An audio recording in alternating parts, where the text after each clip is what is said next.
a story about a woman who roughly 15 years ago saw for the very first time in the newspaper an article that said, a piece of, an advertisement that said, please pray for this and this person. The woman here sees the sign, terrible story, a young mother, she's not well. She decides, I'm going to do everything I can. I'm going to pray for her.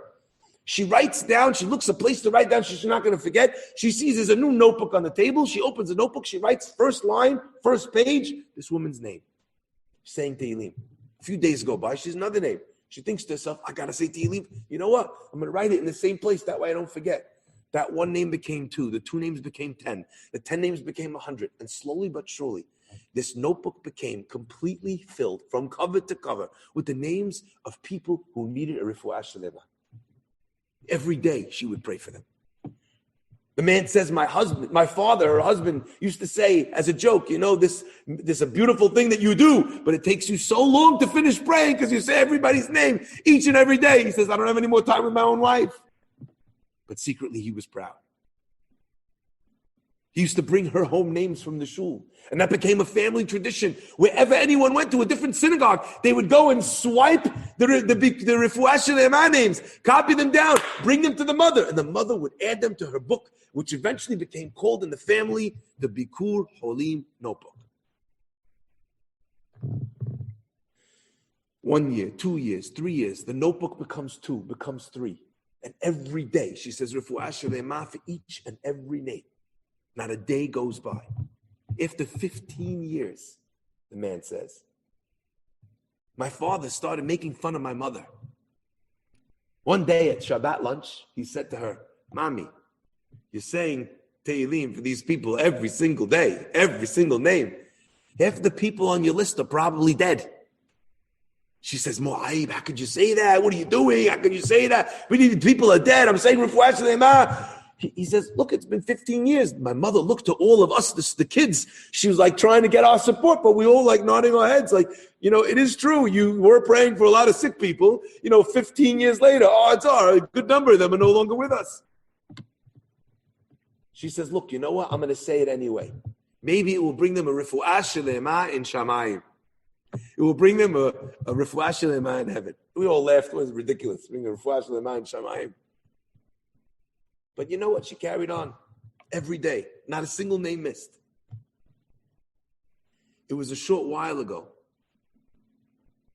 that one day at the Shabbat afternoon, my mother all of a sudden had a seizure at the table and she dropped on the floor. No screams, no yelling, no pain. 1 second she's sitting with us. 1 second later, she has an aneurysm in her brain. Her body is on the floor, lying there. We don't know what to do. We call Hatzalah. They come, they pick up the body, they rush her to the hospital. And we're all sitting there thinking to ourselves, it's Shabbat afternoon. She hasn't yet said her Tehillim list. We're going to say her Tehillim list. And in that merit, we should be able to see her refuah shlema for our own mother. They divided up the many notebooks. She was already an expert at going through them. She knew the names by heart. But we divided the many notebooks, and still it took us ages to get through the names that she prayed for each and every day. By the time Shabbat was over, we rushed down to the hospital, only to be met by the doctor. And the doctor says to us, I'm so sorry. There's nothing that we can do. There's really no hope. There's no brain activity. Be prepared to say goodbye to your mother. It's only a matter of hours. The family was broken. We let everyone in the family know. And one of the nephews heard the story, and he started to get everyone together. He rounded up hundreds and hundreds of people to go to a synagogue, to a knis, to pray for this mother, for this grandmother, that she should stay alive, that she should stay with us.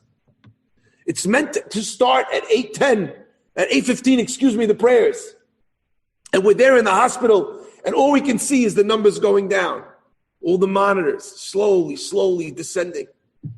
Until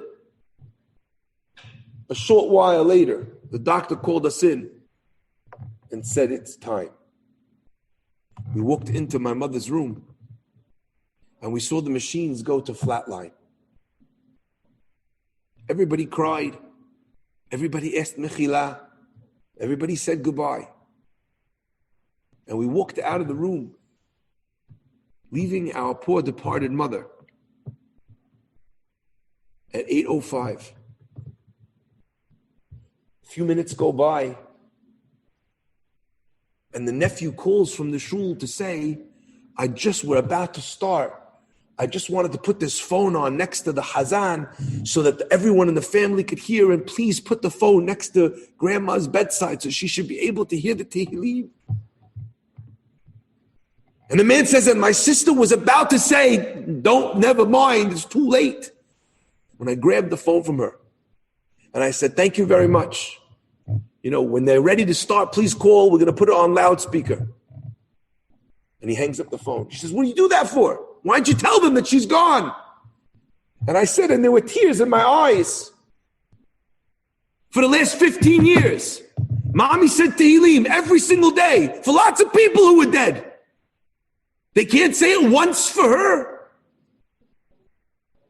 The tefillah will help her in Shammai. A few minutes go by, and the phone again rings, and they turn it on, and the sounds of Tehillim fill the waiting room. Tehillim for a woman who's already passed away. Lam natseach mizmor David, Yancha, one after the next, Maskil David, next. They're praying, and you could hear the sound, and finally, at the end of the Tehillim, on the phone, they're about to turn off the phone, and they start hearing screams. They're preoccupied with the prayer, so they're not really noticing, but then they see people running past them in the hospital. The doctors and nurses are running in and out, back and forth, until they see that they're all running through the waiting room and into the room where their mother was.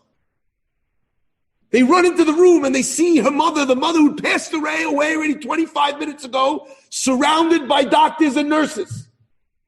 And the doctor turns to them and he says, I don't know how to tell you this, but just a minute ago, one of the nurses noticed that your mother's foot was moving. We brought in the machines, and we brought your mother, who'd already passed away, back to life. Maybe it will be a refuah shelema for them in Shammai. The man says that notebook. Now every member of the family has one too.